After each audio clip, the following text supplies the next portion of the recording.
Welcome to Let's Learn by NSK. Today we're tackling mainframe interview questions, especially for companies like TCS. We'll break down key topics: COBOL data types, JCL, GDGs, and DB2 SQL scenarios. The goal?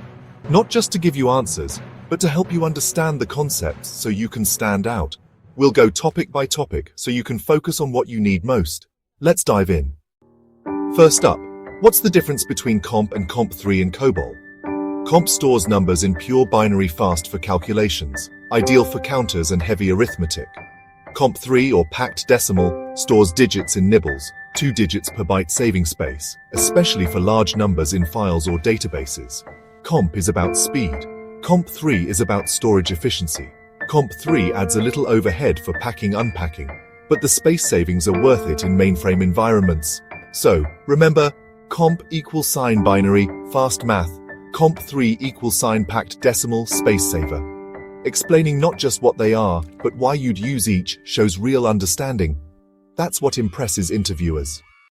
How do you know if a comp3 value is positive or negative? The sign is stored in the last nibble: C for positive, D for negative, F for unsigned. To change the sign, use COBOL logic, multiply by -1, and COBOL updates the sign nibble for you. Always let your program handle sign changes, not manual edits. This keeps your data safe and accurate.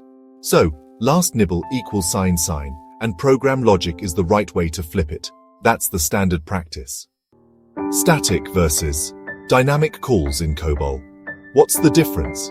Static calls subprogram is linked into the main program at compile time fast, but any change means recompiling everything.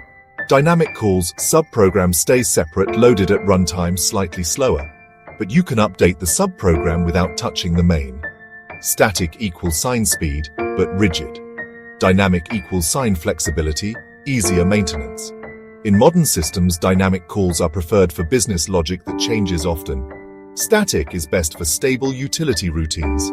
Know when to use each. Performance versus maintainability is the key trade-off. That's what interviewers want to hear. Let's talk DB2, common SQL abends and cursor lifecycle. -805, program DBRM mismatch, fix by rebinding. -811, select got multiple rows but expected one. Tighten your where clause or use a cursor. 911/913, deadlock or timeout, resource contention. Cursor lifecycle, declare, define it, open, run the select, fetch, loop through rows, close, release resources. Fetch in a loop until SQL code +100, end of data. Cursors are essential for handling multi-row results in COBOL DB2. Know these steps cold, they're fundamental. Interviewers want to see you understand both the errors and the process. That's how you show real DB2 skills. Remember, declare, open, fetch, close, simple but crucial. JCL, job control language, is how you run jobs on the mainframe. 3 core statements. Job identifies the job, exec specifies what to run, DD defines the datasets, files needed. Job is your entry ticket, exec is the action, DD connects your program to actual files. Each job can have multiple steps, execs, each with its own DDs.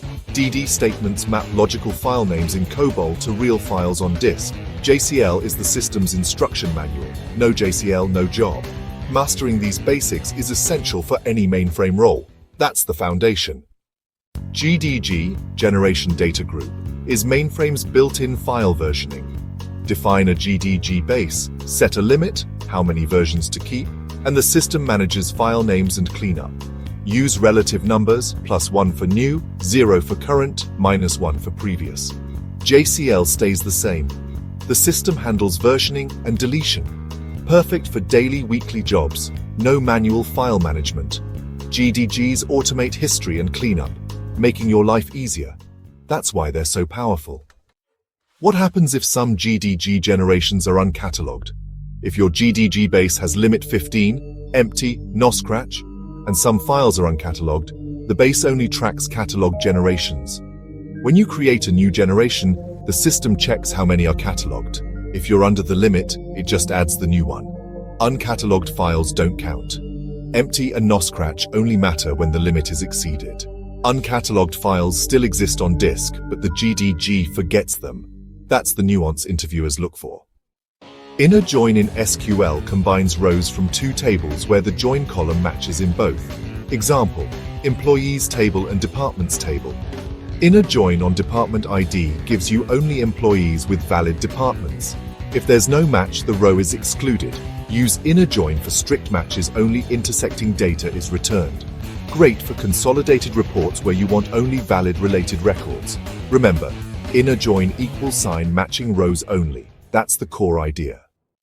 Left outer join, left join, returns all rows from the left table plus matches from the right. If there's no match, right table columns are null.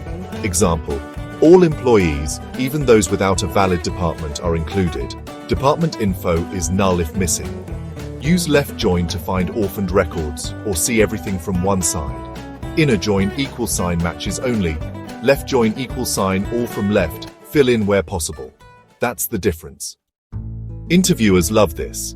If you left join table 1, 10 rows to table 2, 10 rows, but only 8 MPIDs match, what happens to the unmatched table 2 rows? The query returns all 10 rows from table 1. For the 2 unmatched table 1 rows, table 2 columns are null. The 2 extra rows in table 2 are ignored. They don't appear in the result. Left join always anchors to the left table. Only matching right side data is pulled in. Unmatched right side rows are left out. That's the trick. VSAM files, 3 main types: KSDS, ESDS, RRDs. KSDS key sequenced dataset, records indexed by key, supports direct and sequential access, has data and index components. ESDS entry sequence dataset, records stored in entry order, no key or index, sequential access only. RRDS relative record dataset, fixed slots, accessed by record number, no index. KSDS equals sign key index, ESDS equals sign log style, RDS equals sign numbered slots. Identify KSDS by its separate index component. Know these differences. They're classic interview questions. That's your VSAM primer. That's a rapid-fire review of mainframe interview essentials. We covered Comp3, static versus dynamic calls, JCL, GDGs, SQL joins, and VSAM. Focus on understanding the why, not just memorizing definitions. These concepts are the backbone of mainframe work and what interviewers want to hear.